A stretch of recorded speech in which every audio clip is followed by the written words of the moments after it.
Kita ke sorotan lainnya, Saudara. Pengelola Rumah Sakit Darurat COVID-19 Wisma Atlet Kemayoran memberlakukan lockdown pasca temuan varian baru Omikron.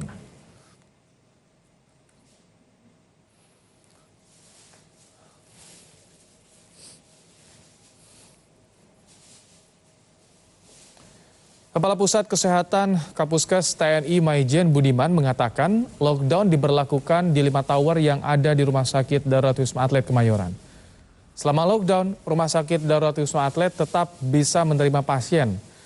Tidak boleh ada yang keluar masuk ke dalam 5 tower tersebut kecuali dokter yang menggunakan alat pelindung diri.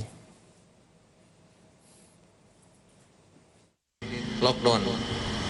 Saat ini kita di lockdown adalah mulai tower 2, 3, kemudian 5 dan 6 serta tower 1 ke belakang. Ya. The lockdown itu tidak boleh ada orang keluar masuk. Ya.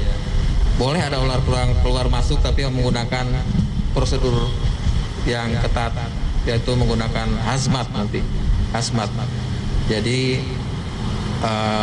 misalkan nanti ada dokter spesialis yang memang dia karena dibutuhkan di beberapa rumah sakit, dia masih harus bisa keluar masuk, tapi dia akan menggunakan hazmat.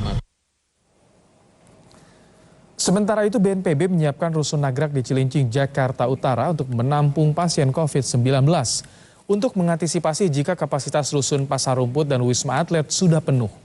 Saat ini rusun nagrak memiliki kapasitas 3.500 tempat tidur dan mulai bisa digunakan pada hari Senin.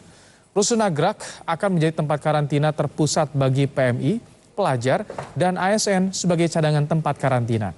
Rusun nagrak ini disiapkan setelah RSDC memberlakukan lockdown menyusul ditemukannya varian Omikron.